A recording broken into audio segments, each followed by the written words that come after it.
अलीगढ़ मुस्लिम विश्वविद्यालय के अल्पसंख्यक दर्जे को लेकर सुप्रीम कोर्ट ने शुक्रवार 8 नवंबर को एक बड़ा फैसला सुनाया। अदालत ने यूनिवर्सिटी के अल्पसंख्यक दर्जे को बहाल कर दिया है।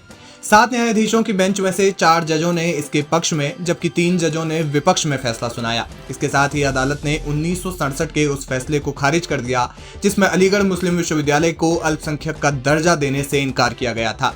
इस फैसले पर ऑल इंडिया मजलिस इत्तेहादुल मुस्लिमीन के प्रमुख असदुद्दीन ओवैसी ने खुशी जाहिर करते हुए एक्स पर एक लंबा चौड़ा पोस्ट लिखा है।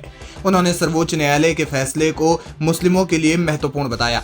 ओवैसी ने 4 बिंदुओं में अपनी बात को रखते हुए इस पूरे मामले पर कानूनी तौर पर प्रकाश डाला। साथ ही उन्होंने बीजेपी पर भी निशाना साधा। असदुद्दीन ओवैसी ने कहा, ये भारत के मुसलमानों के लिए एक महत्वपूर्ण दिन है। 1967 के फैसले में एएमयू के अल्पसंख्यक दर्जे को खारिज कर दिया गया था, जबकि वास्तव में विश्वविद्यालय अल्पसंख्यक ही था। अनुच्छेद 30 में कहा गया है कि अल्पसंख्यकों को अपने शैक्षणिक संस्थानों को उस तरीके से स्थापित करने और प्रशासित करने का अधिकार है जो वे उचित समझते हैं। अल्पसंख्यकों के स्वयं को शिक्षित करने के अधिकार को बरकरार रखा गया है। मैं आज एएमयू के सभी छात्रों और फैकल्टी को बधाई देता हूँ। इससे कोई फर्क नहीं पड़ता कि विश्वविद्यालय संविधान से पहले स्थापित किया गया था या सरकार के कानून द्वारा स्थापित किया गया था। यदि यह अल्पसंख्यकों द्वारा स्थापित किया गया है तो यह एक अल्पसंख्यक संस्थान है। बीजेपी की सारी दलीलें खारिज हो गई।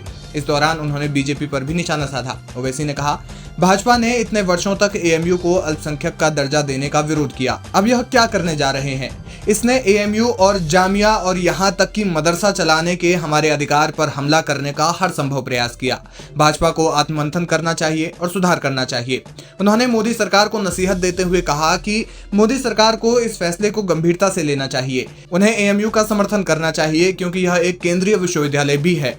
जामिया को प्रति छात्र 3 लाख रुपए मिलते हैं।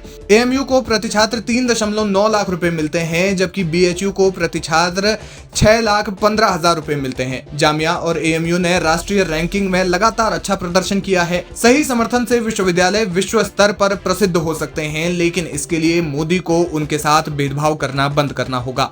एएमयू का किशनगंज सेंटर पिछले कई सालों से बंद पड़ा हुआ है। इस पर भी तत्काल ध्यान दिया जाना चाहिए और केंद्र को जल्द से जल्द काम शुरू करना चाहिए। ओवैसी ने अपने बयान में जामिया मिलिया इस्लामिया के साथ बनारस हिंदू विश्वविद्यालय का भी जिक्र किया। आपको बता दें कि सर्वोच्च न्यायालय ने एएमयू के अल्पसंख्यक दर्जे को बहाल किया है, लेकिन सुप्रीम कोर्ट ने नई बेंच को इस मामले में गाइडलाइंस बनाने की भी बात कही है। उन्होंने कहा कि सुप्रीम कोर्ट की 3 जजों की बेंच मामले में अंतिम फैसला सुनाएगी। बहरहाल असदुद्दीन ओवैसी के बयान पर क्या है आपकी राय, हमें कमेंट करके जरूर बताएं।